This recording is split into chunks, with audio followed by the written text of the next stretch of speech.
lagi ya.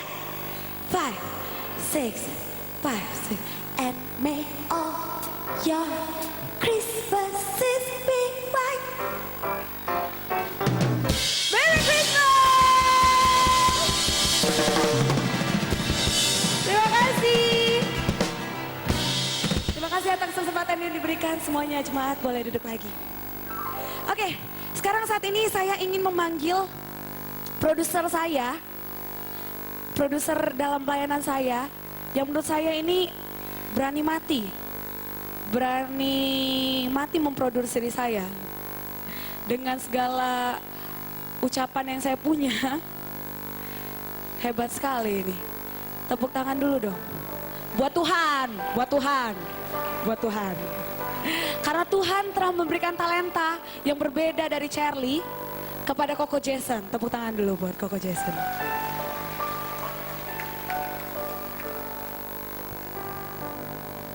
Yeay, Santa Claus datang. Iya, terima kasih Charlie. Berikan tepuk tangan buat nama Tuhan Yesus yang luar biasa. Ya saudara, ini istilahnya dalam hasil kerja produser saya, ini anak ketiga ya. Pertama saya pegang Gracia, kedua saya pegang Asmiranda, yang ketiga saya pegang Charlie yang super bawel saudara. Super rempongnya minta ampun. Super hancur, tapi super baik banget saudara. Saya waktu ketemu Charlie itu di Solo ya Cher ya. Saya pikir tuh maaf saudara, kalau orang-orang artis kan maaf ya, mungkin banyak yang sombong atau yang jaim. Waktu ketemu nih anak boro-boro jaim saudara. Dia tuh seperti Tuhan turun dari surga dia. Dia merendahkan dirinya. Dan saya bilang, waduh ini anak luar biasa. Dan apa yang dia katakan, saya bisa lihat dari perbuatannya. Makanya waktu ketemu Charlie, saya bilang, Charlie mau nggak saya bikinin album tapi kompilasi dulu. Nanti kalau udah siap, baru bikin singlenya. Dan saudara, malam hari ini, terima kasih, ini udah kedua kali saya ke GBI Kalvari. Dan sebelum saya sharing, saya mungkin memberikan sedikit sukacita saya. Saya baru merilis album dan ini pertama kalinya berdampingan dengan master-master pencipta lagu yang luar biasa seperti Sari Simorangkir, seperti Sydney Mohede dan Edward Chen dalam album Miracle Worship. Dan ada sebuah lagu yang saya ciptakan di sana, judulnya Kemurahan Tuhan. Mau belajar lagunya? Ya nggak semangat, mau nggak? Ya mau katakan mau?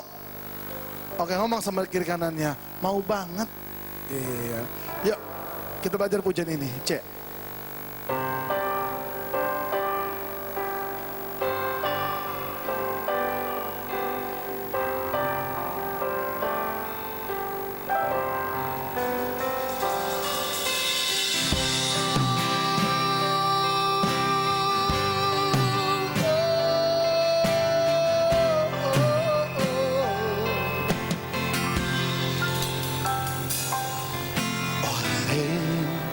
Karena kemurahan Tuhan ku ada sampai hari ini.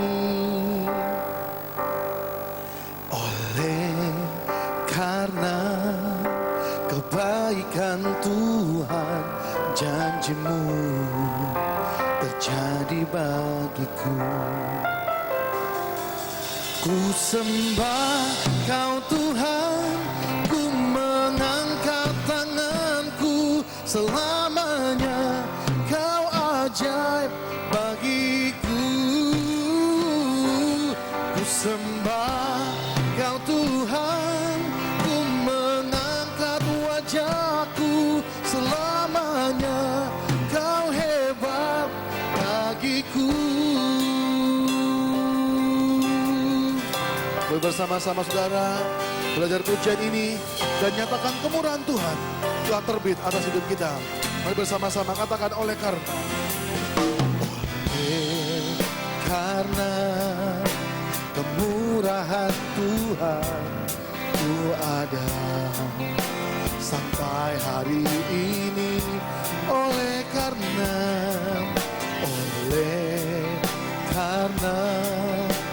kebaikan Tuhan, janjimu terjadi bagiku. Bersama-sama kita sembah Tuhan. sembah Kau Tuhan, ku mengangkat tanganku selamanya. Kau ajaib bagiku. Ku sembah Kau Tuhan, ku mengangkat wajahku selamanya. Kau hebat bagiku. Cuma kuat saja katakan. Ku sembah,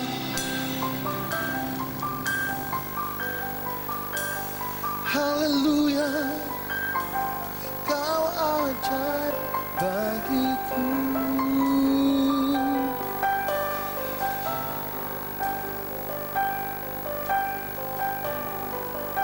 Selamanya.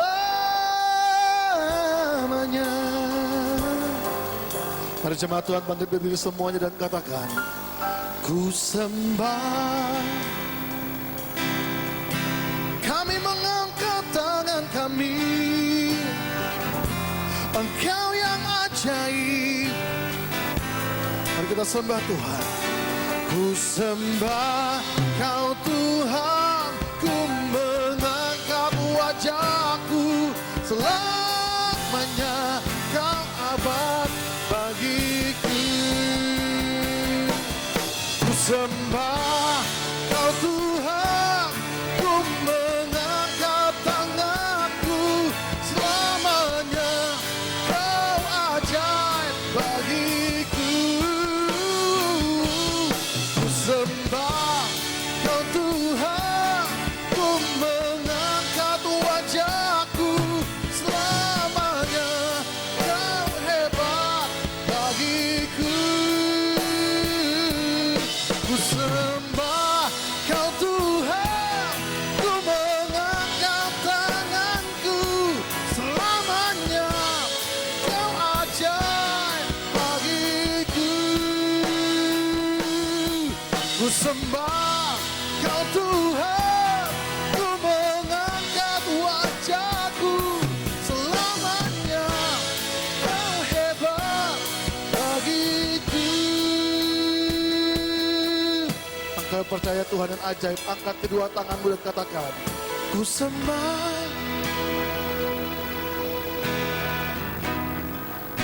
Selamanya Engkau ajaib bagi kami Tuhan. Ku sembah, ku mengangkat wajahku. Mari bersama-sama kita bertepuk tangan di atas kepala kita dan katakan, ku sembah Kau Tuhan, ku mengangkat wajahku dan tanganku dan hatiku untuk menyembah-Mu. Ku sembah Kau Tuhan, ku mengangkat wajahku selamanya. Kau hebat bagiku. One more, sing. Ku sembah Kau Tuhan, ku mengangkat tanganku selamanya. Kau ajaib bagiku. Ku sembah Kau Tuhan, ku mengangkat wajahku selamanya. Kau hebat bagiku. Selamanya Kau hebat bagiku. Selamanya Kau hebat bagiku. Kemuliaan bagi nama Tuhan. Kami nyatakan keajaiban-Mu, kami nyatakan kebesaran-Mu, kami nyatakan kekuatan-Mu di dalam firman Tuhan. Biar firman-Mu Tuhan menjadi rema, kekuatan, pelita atas hidup kami. Ketika kami menjadi pelaku-pelaku firman, dan hati kami mendengarkan setiap kebenaran-Mu, biar kebenaran itu yang mengubah setiap keadaan hidup kami. Yang percaya sama-sama katakan, amin, haleluya. Silakan duduk saudara semuanya. Iya. Coba saudara lihat kiri kanannya, pandang wajahnya, tatap matanya, kasih jabat tangan. Ayo sambil lihat mukanya, tatap matanya, ngomong, I love you.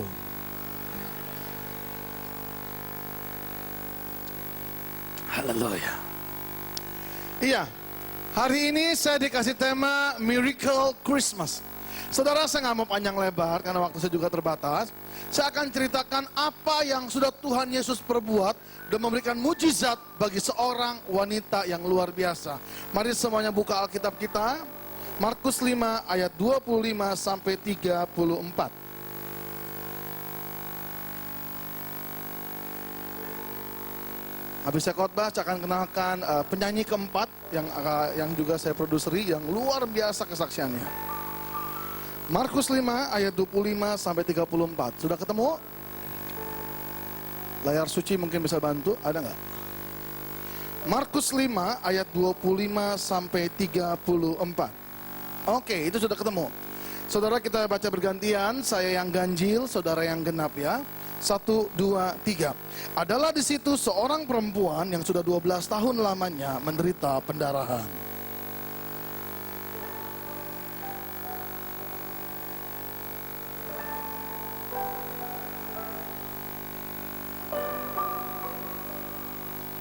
Makin gak jelas. Dia sudah mendengar berita-berita tentang Yesus, maka di tengah-tengah orang banyak itu yang mendekati Yesus dari belakang dan menjamah jubahnya.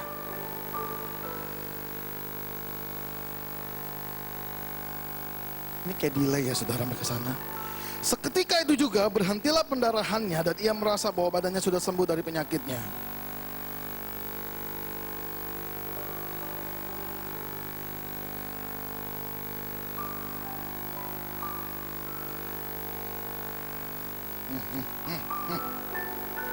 Murid-muridnya menjawab, engkau melihat bagaimana orang-orang ini berdesak-desakan dekatmu dan engkau bertanya siapa yang menjamah aku?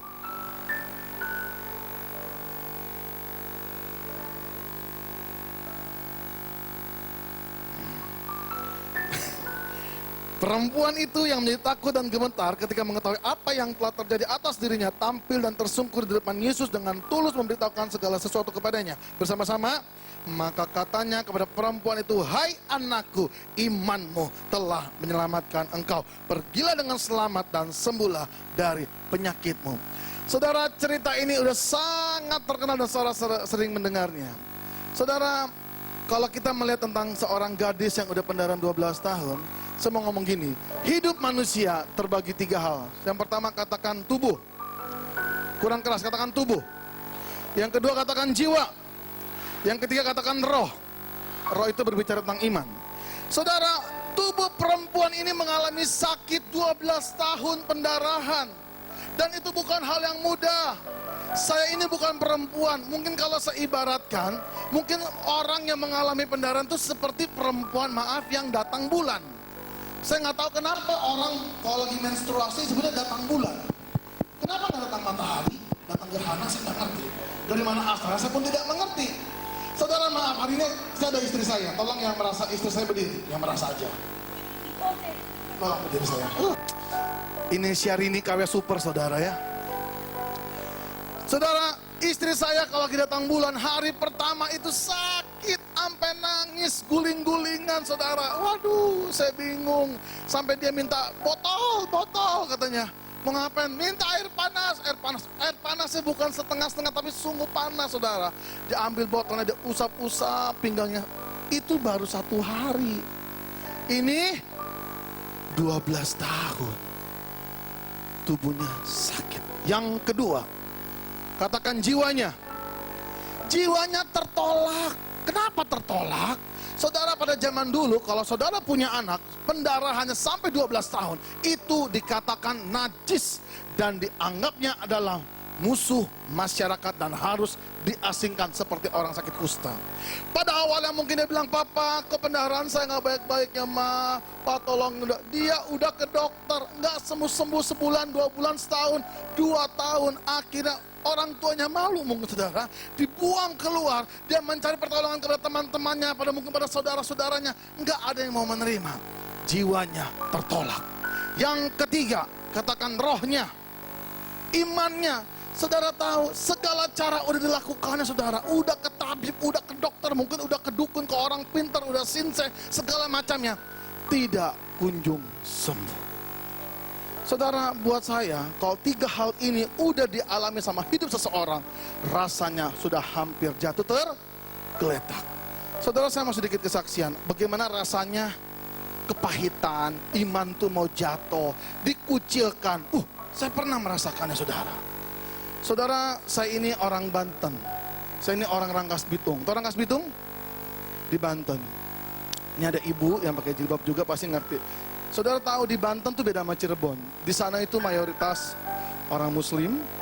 Dan tidak semua orang Muslim seperti itu, enggak ya. Saya ngomong apa adanya, enggak semuanya. Saudara tahu waktu dari SMP ke SMA, karena kondisi ekonomi keluarga kami itu sangat lemah. Saya ngomong gini mah, panggilan saya itu di rumah Akun. Ngomong Akun. Cocok gak mukanya jadi Akun? Jason tuh nama baptis. Mama, Akun mah kalau SMA gak mau sekolah negeri. Di Rangkas gak ada di kampung kita. Mama saya ngomong apa? Udah lu jangan macam-macam, kata juga. Udah jangan main piano. Nanti sedih sayanya, gak usah. Saudara tahu, mama saya ngomong apa? Udah Kun, kalau lu ke Jakarta mak lu gak punya duit, kata juga. Aduh mah gimana, udah lu sekolah di Rangkas aja, itu tahun 95. Udah itu ada sekolah negeri, bagus. Itu SMA terbaik, bayarannya murah, cuma 6.000 rupiah. Kalau lu ke Jakarta belum uang kos, belum uang makan lu, mama gak punya duit katanya. Nggak punya pilihan. Saudara tahu, saking saya ketakutan, saya mikir gini, aduh di sana kan orang Chinese jarang gitu ya. Saya survei ke SMA negeri, satu namanya, Ibu, Assalamualaikum. Waalaikumsalam, aya naon.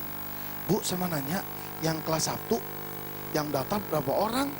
1.000 orang lebih, buset.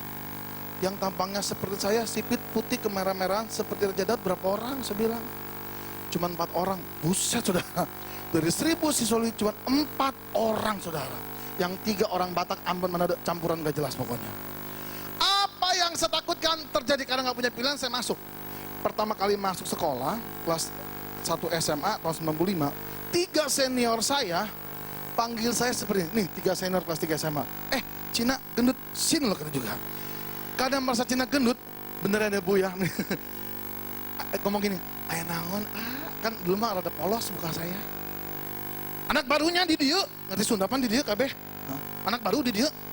Kan kalau orang Sunda ngomong ya, orang Semarang kan, beda saudara. Ih, lu kenapa? Saya bilang, kita teh punya lagu baru buat anak baru, mau denger nggak? Waduh, dikasih lagu baru, seneng nggak anak baru? Seneng. Lagunya nggak enak. Lagunya seperti ini. Cinaleng, cinaleng, makan babi, sekaleng nggak habis ditempeleng. Itu teh lagu kunaonnya rada aneh. Kenapa juga kalau gue makan babi, muka gue nggak habis, muka gue ditempeleng? Kurang ajar ya teh jalan mak. Saya pulang ke rumah marah-marah, Mama, apa saya bilang di sekolah pasti dikatain Cina. Mama saya bilang, emang lu Cina mau ngomong lagi? Bersyukur aja jadi orang Cina. Bersyukur bagaimana jadi orang Cina? Bersyukur mata lu sipit. Apa yang perlu saya syukur dari mata sipit mah? Makin sipit makin fokus. Namanya juga orang tua ya Bu ya. Orang tua mah support anak, jangan tepuk tangan, masalah saya belum beres. Waduh, tubuh ini sakit. Saya tuh sering dipalakin tahu dulu. Aduh, gopek, tak gopek. Habis saudara. Roh saya, iman saya, jiwa saya tertolak. Udah, gak punya teman rasanya. Mama saya ngomong gini, udah jadi anak Tuhan mah, jangan jadi pengecut, ngomong baik semua. Kudu jadi pemenang, atau kalau pemenang mah menghadapi masalahnya. Kalau pengecut, balik dari masalah. Udah sekolah aja yang benar, siapa tahu kalau lu pintar teman-teman lu terima. Kata juga, benar juga. Saya mau ngomong gini, terkadang Tuhan ciptakan masalah, ada kreativitas Tuhan nggak? Amin? Iya. Belajar mati-matian. Maaf ya, saya nggak sombong ya. Matematika saya nggak pernah di bawah 9. Fisika saya nggak pernah di bawah 9. Apalagi agama saya hampir 10. Yang 10 itu milik Tuhan. Akhirnya dari 1.000 siswa lebih, saya jadi juara umum 2. Hebat nggak? Hebat. Diterima nggak? Enggak, belum. Jadi wakil ketua OSIS, belum diterima. Jadi pencinta alam, dulu badan saya keren, gak seperti ini kayak one bag saudara. Segala cara udah saya lakukan, seperti perempuan tadi, berbagai tabib dilakukan untuk disembuhkan. Saya juga cari cara bagaimana orang diterima saya. Akhirnya saya pun gak tahu caranya. Tiba-tiba tahun 96, karena Tuhan tahu hari itu, Tuhan melewati, saya waktu berdoa, Tuhan tolong saya. Tiba-tiba Tuhan izinkan di tahun 96 diadakanlah lomba nyanyi dangdut. Tampang kayak gini cocok nggak? Bu, cocok nggak? Nggak cocok. Tampang kayak gini mah cocoknya begini nih. Haus yang cocok itu mah. Lalu Tuhan bilang sama saya, gendut ikutan audisi, ya udah, sama nurut aja. Ibu, punten, mangga, jang, aya naon. Ibu, tadi saya lihat di pintu gerbang sekolah, ada brosur gede. Dicari satu wakil wanita, satu wakil pria dari sekolah ini untuk jadi wakil lomba nyanyi dangdut antar SMA se-Kabupaten Lebak Banten.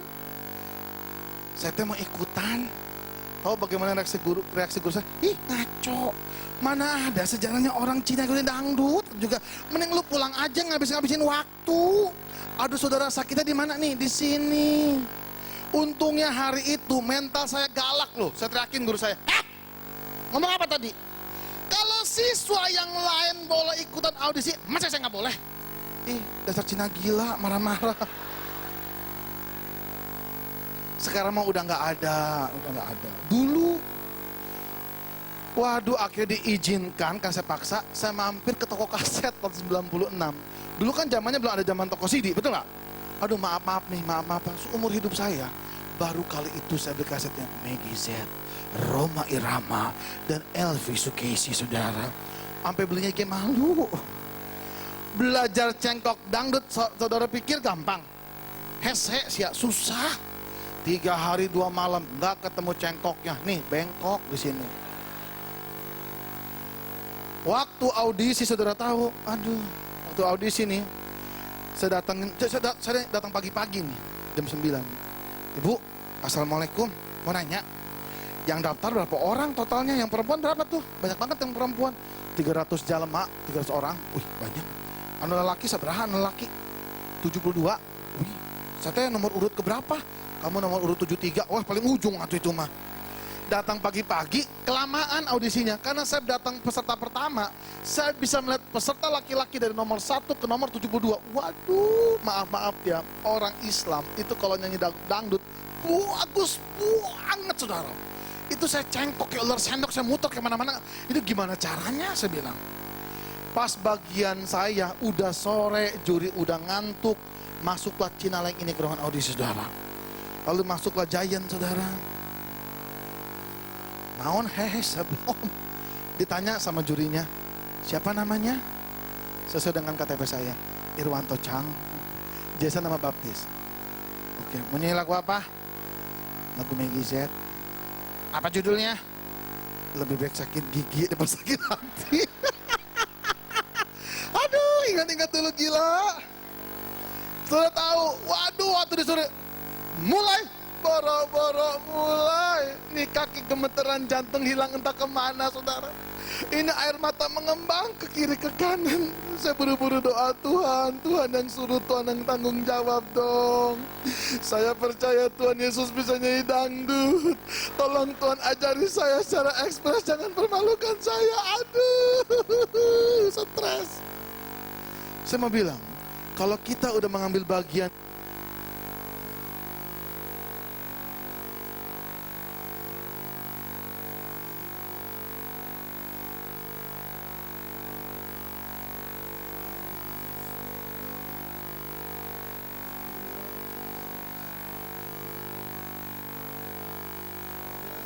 persembunyianku, Engkau penolong di saat susahku,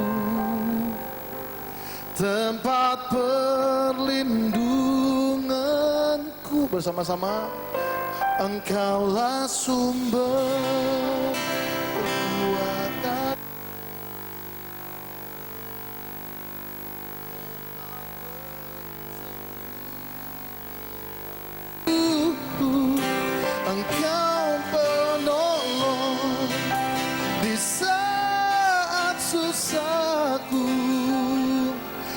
tempat perlindunganku, Kau menara dan perhi.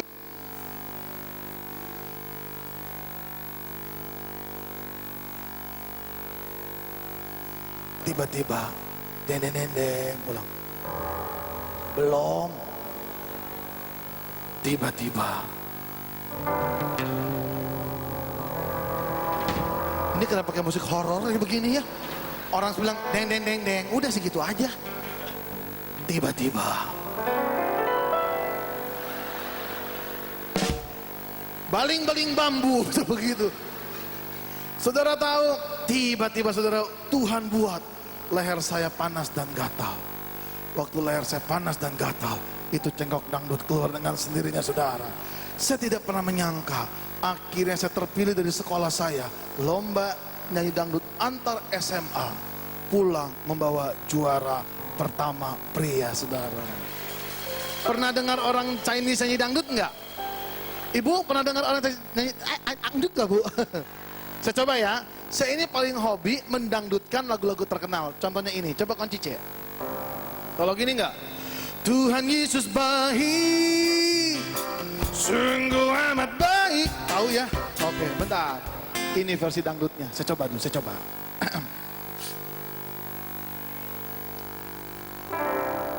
Saudara mukanya biasa aja dong. Orang saya nyanyi.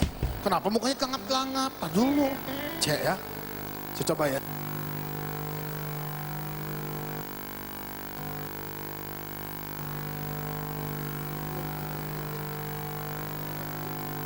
Itu ada masalah mas saya Bu. Cek ya. Saya coba. Tuhan Yesus baik, sungguh amat baik, untuk selama-lamanya Tuhan.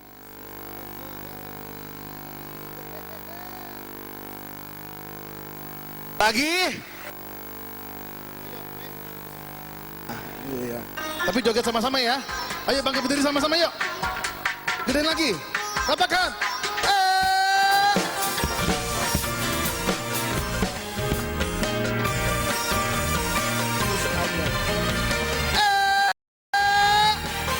Kurang.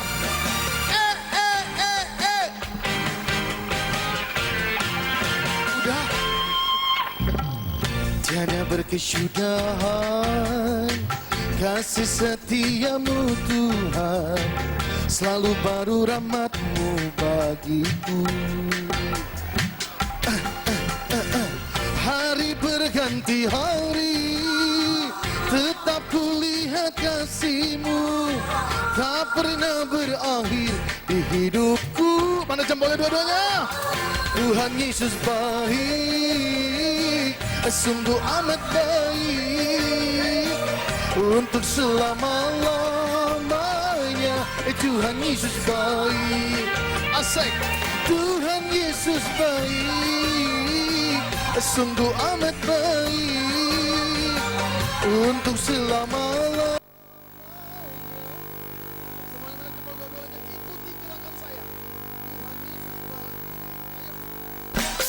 Sungguh amat baik. Ayo semuanya. Untuk selama-lamanya Tuhan Yesus baik. Yang di atas juga dong sama-sama. Tuhan Yesus baik, sungguh amat baik, untuk selama-lamanya Tuhan Yesus baik. Sama-sama. Untuk selama-lamanya, sampai selama, untuk selama-lamanya Tuhan Yesus baik. Kemuliaan bagi nama Tuhan Yesus. Haleluya. Silakan duduk saudara semuanya. Iya. Haleluya. Haleluya. Oh. Saudara, di tengah keterpurukan perempuan ini, lalu datanglah seorang pribadi yang bernama Yesus. Yesus itu kalau kita baca ayat sebelumnya, Yesus itu lagi terburu-buru. Mau ngapain? Mau melihat anak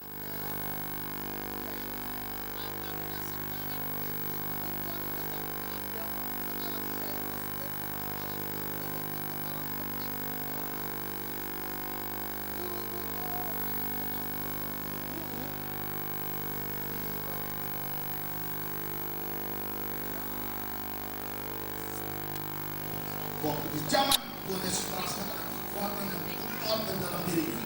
Seketika itu juga dia langsung, dia ini adalah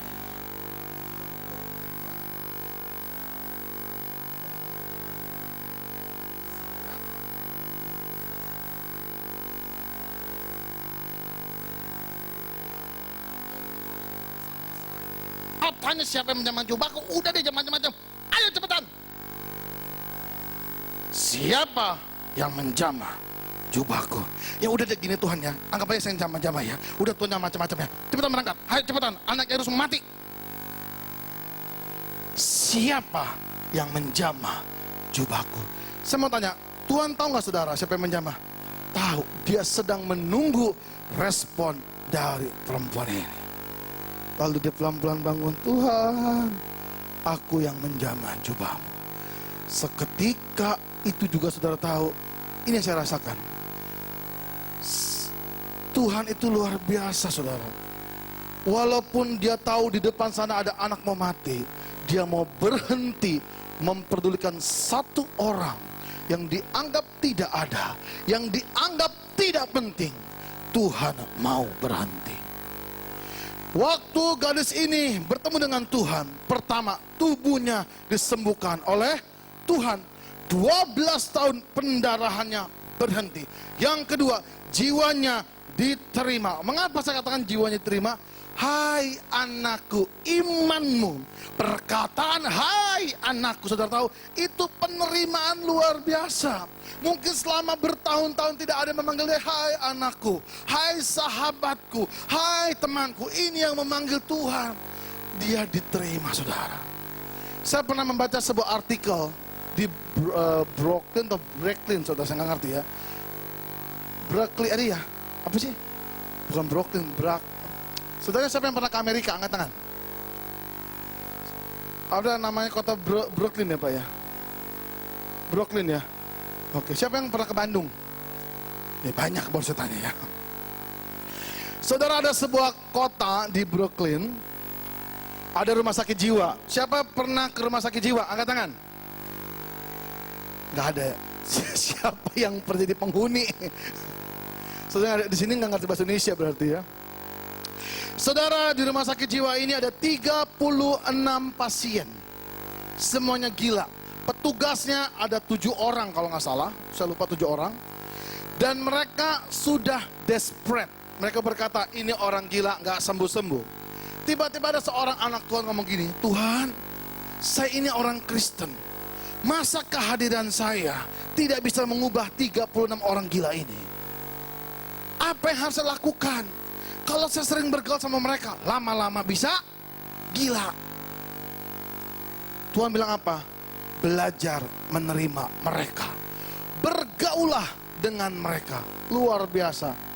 Anak Tuhan ini masuk di jam 12 siang di tengah-tengah orang gila ini bermain saudara. Dia bawa salib, dia ketok itu temboknya, dipasangin salib, dan dia sujud saudara seperti ini. Kunci F. Apa yang dilakukan? Dia cuma merangkul satu orang, diajak menyembah, nggak mau, namanya orang gila, nggak mau. Dirangkul nggak mau, dia berdiri sendirian. Lagunya gini, moga-moga saya betul. Jesus loves me, this I know, for the Bible tells me so. Little one to him belong. They are weak, but he is strong. Hari pertama, hari kedua, belum ada perubahan. Minggu pertama, satu orang gila mulai di samping dia, mulai sujud menyanyi. Minggu kedua, 5 orang gila mulai ada di belakang dia. Dan dalam 1 bulan, 32 orang gila disembuhkan oleh karena Tuhan Yesus, saudara. Karena ada satu anak Tuhan yang mau menerimanya. Makanya Bapak Ibu yang di rumah, kalau di rumah ada yang suka marah-marah, pegang pundaknya, nyanyikan orang itu. Jesus loves me, this I know.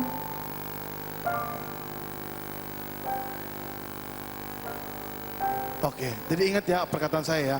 Kalau di rumah ada yang suka marah-marah, nyanyikan lagu ini. Nangka, lupa, kok nggak ketawa saudara ya?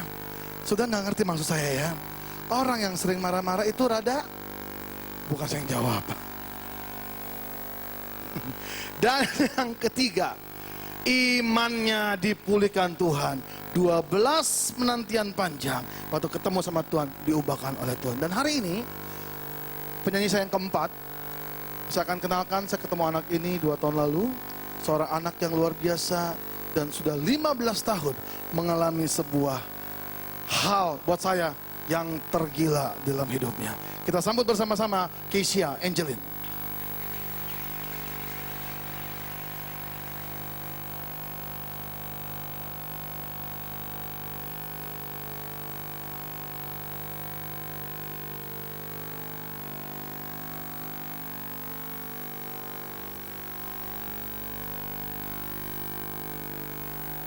Shalom. Perkenalkan, nama saya Kathleen. Malam ini saya hadir bersama putri saya Keisha. Saya memiliki 3 orang putra putri dan Keisha adalah putri kedua saya. Dan malam ini saya ingin cerita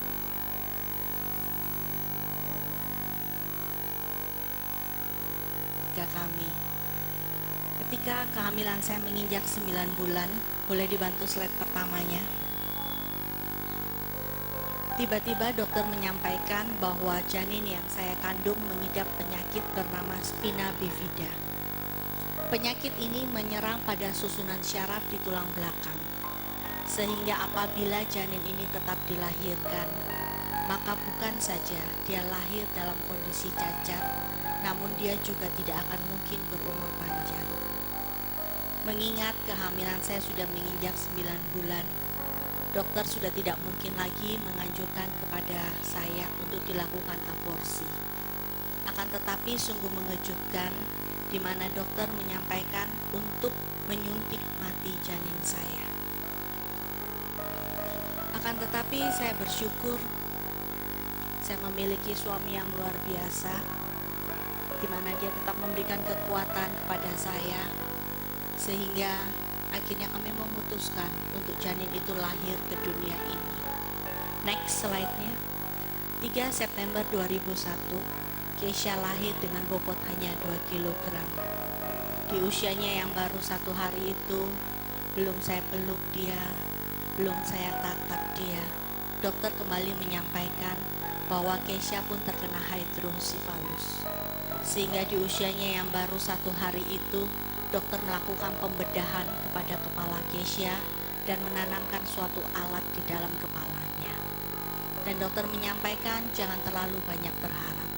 Malam itu pun Keisha tidak akan mungkin sanggup melewatinya. Akan tetapi saya dan suami percaya, jika Tuhan sudah izinkan Keisha lahir ke dunia ini, maka Tuhan punya rencana atas hidupnya. Dan malam itu Keisha sanggup melewatinya. Akan tetapi sejak malam itu Keisha harus keluar masuk ruang operasi. Dan entah sudah berapa banyak sayatan pisau bedah dari ujung kepala hingga kaki Keisha. Next slide-nya. Hingga ketika Keisha berusia 8 tahun, next, entah mengapa tulang belakang Keisha menjadi amat sangat rapuh. Sehingga dokter menyampaikan bahwa 1 kali hentakan maka tulang belakang Keisha ini akan patah dan sudah pasti dia akan meninggal. Namun bukan karena patahnya tulang belakang itu, akan tetapi sakit yang tidak tertahankan yang akan membuat dia meninggal. Di saat yang bersamaan, suatu hal yang tidak pernah kami sangka-sangka, yaitu usaha suami saya mengalami kebangkrutan. Jangankan untuk membawa Keisha kembali menjalani operasi, untuk kami dapat bertahan hidup saja pada saat itu sudah amat sangat sulit sekali. Malam itu saya melihat seorang papa yang selama 8 tahun itu berjuang demi membiayai operasi dan operasi bagi anaknya. Namun pada saat itu dia tersungkur. Dia menangis. Dia peluk putrinya. Dan dia katakan, Keisha, maafin papa ya. Papa sudah gak sanggup lagi. Keisha bukan tidak tahu apabila dia tidak dioperasi pada saat itu, maka maut sedang menanti.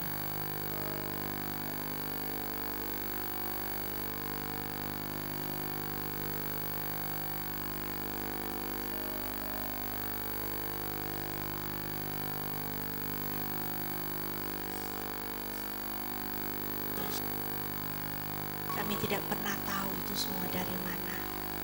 Dan kami tidak pernah mengenal siapapun itu. Namun melalui malaikat-malaikat yang Tuhan kirimkan, akhirnya Keisha dapat dibawa menuju ke Singapura karena teknologi kedokteran di Indonesia belum sanggup untuk menolong Keisha.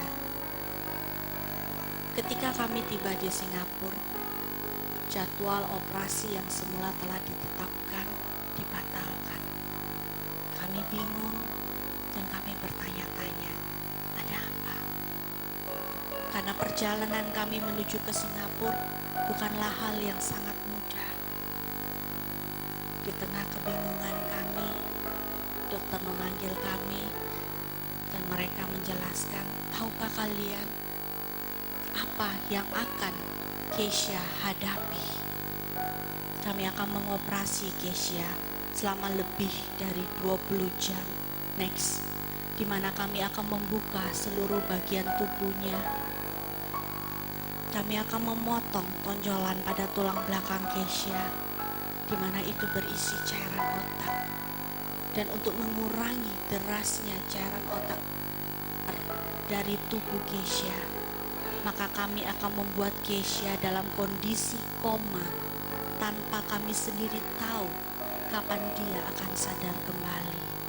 Dan bukan hanya itu saja, next, kami akan menanamkan pen yang diikat dari tulang leher hingga tulang ekor Keisha. Dan perlu kalian ketahui, belum pernah ada yang berhasil hidup melewati operasi ini. Saat mendengar hal itu, jujur, saya dan suami gemetar. Kami menangis karena kami tidak tahu kami harus memilih jalan yang mana. Apakah kami akan membiarkan Keisha meninggal di atas meja operasi itu, ataukah kami harus melihat dia pergi dengan rasa sakit yang begitu sangat? Akan tetapi firman Tuhan tidak pernah salah bagi anak-anaknya, di mana Tuhan katakan bahwa pencobaan yang kita lalui tidak akan pernah melebihi kekuatan kita. Dan Tuhan tidak pernah membiarkan kami sebagai papa mamanya untuk memilih jalan mana bagi Keisha. Karena tidak berselang lama kemudian dokter memanggil kami kembali. Next, di mana dokter menyampaikan bahwa sudah ada lebih dari 40 orang dokter dari seluruh dunia datang menuju ke Singapura untuk menolong Keisha. Ketika Keisha didorong menuju ke ruang operasi, seluruh tubuhnya gemetar. Dia merasa ketakutan yang begitu amat sangat. Keisha sadar, mungkin ketika aku melewati pintu ini, ada kemungkinan aku gak akan lagi bisa keluar untuk bertemu dengan papa mamaku. Ketika aku lewati pintu ini, mungkin aku gak akan lagi bisa bangun untuk bermain dengan adikku. ketakutan yang Kesha rasakan juga menjadi ketakutan saya. Sehingga saya katakan pada Kesha, Kesha, kalau memang kamu tidak inginkan operasi ini, apapun yang akan terjadi, kita akan hadapi bersama-sama. Namun dengan tubuh yang gemetar, Kesha pegang tangan saya dan dia katakan, Mama, aku tidak akan pernah mau menyerah. Tapi aku mau berserah kepada rencana Tuhan dalam hidupku. Kesha akhirnya dioperasi selama 17 jam, lebih cepat dari rencana dokter. Next. Karena paru-paru di sebelah kiri Kesha sudah mulai mengecil. Akan tetapi ketika Kesha didorong keluar dari ruang operasi itu, meskipun tubuhnya amat sangat lemah, namun puji Tuhan, Kesha tidak dalam kondisi koma. Next. Akan tetapi, karena luka yang begitu besar yang tertoreh di seluruh tubuh Kesha, seluruh jahitan ini mengalami infeksi. Next, di mana seluruh jahitan itu kemudian pecah, keluar darah, keluar nanah.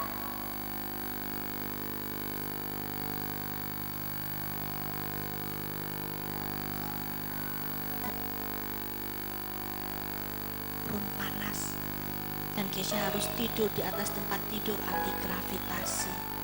Next.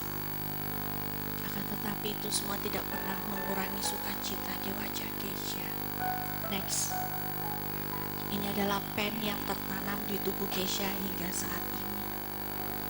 Dan setelah itu semua terlalui, dokter menyampaikan kepada kami selamat. Kesha adalah satu-satunya yang berhasil hidup di dunia ini.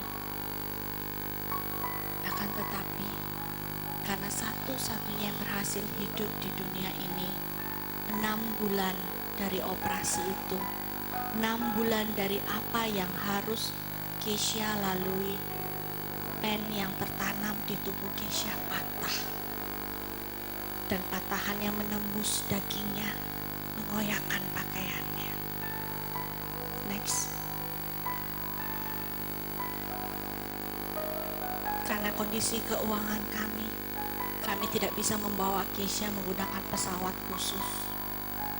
Kami hanya bisa membeli tiket pesawat biasa, di mana Kesha harus dalam kondisi duduk.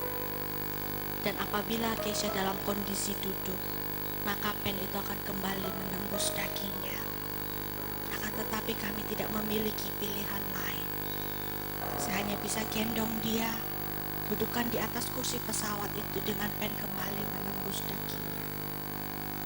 Dan ketika rasa sakit itu datang, Kesha tidak berteriak. Dia tidak menangis meraung-raung. Dia hanya pegang tangan saya dengan begitu amat sangat kuat. Dan air mata keluar dari matanya. Dan setiap tetes air matanya itu menghancurkan hati saya. Karena saya tahu saat itu dia sedang kesakitan. Dan saya tidak dapat berbuat apa-apa selain saya peluk dia. Dan saya berteriak dalam hati saya, Tuhan, tolong selamatkan anakku. Hanya kata-kata itu yang terus terucap dari dalam hati saya.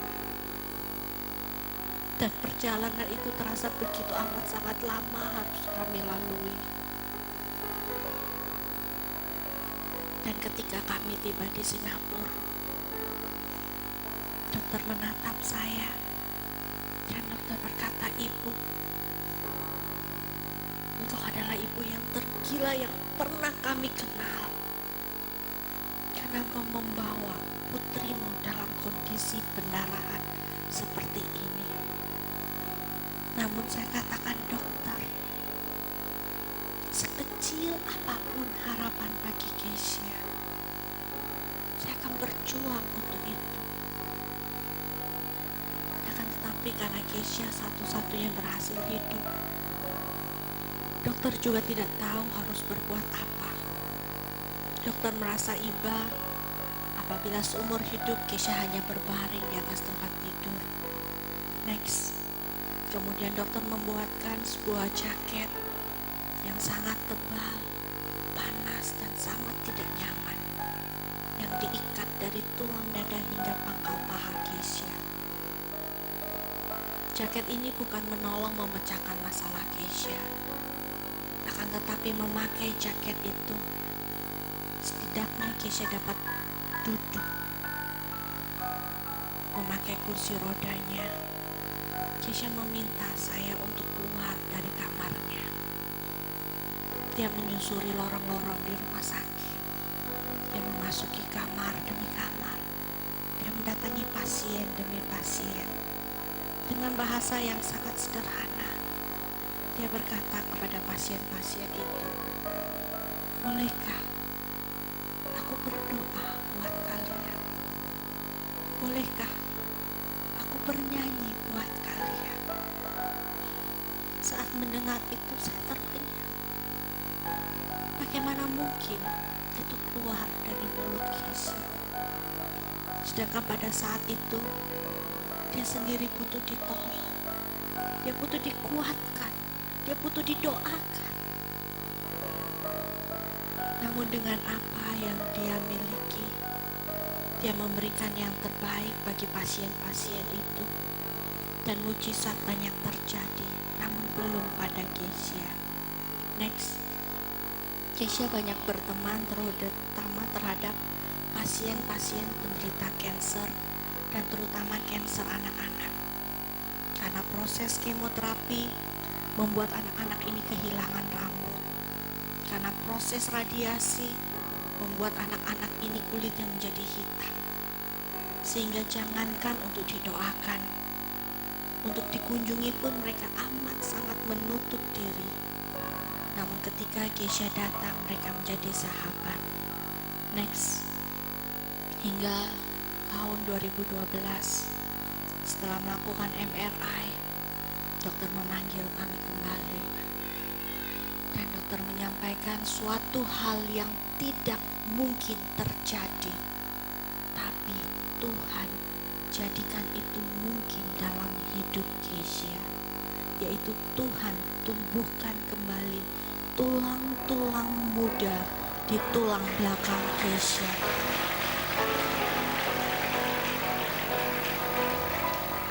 Sehingga kelak Kesha tidak perlu lagi memakai jaket yang tidak nyaman itu untuk menolong dia bisa duduk.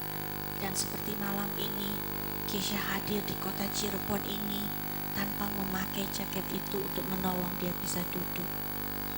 Akan tetapi pertengahan 2012, Kesha mengalami diare yang begitu amat sangat hebat.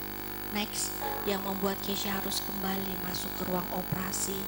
Next, dan di mana sejak saat itu hingga tadi sebelum kami menuju ke tempat ini, dan entah sampai kapan, setiap hari Kesha harus menjalani proses cuci usus. Next, dan hingga 4 bulan yang lalu pun Kesha masih harus berhadapan dengan pisau-pisau bedah.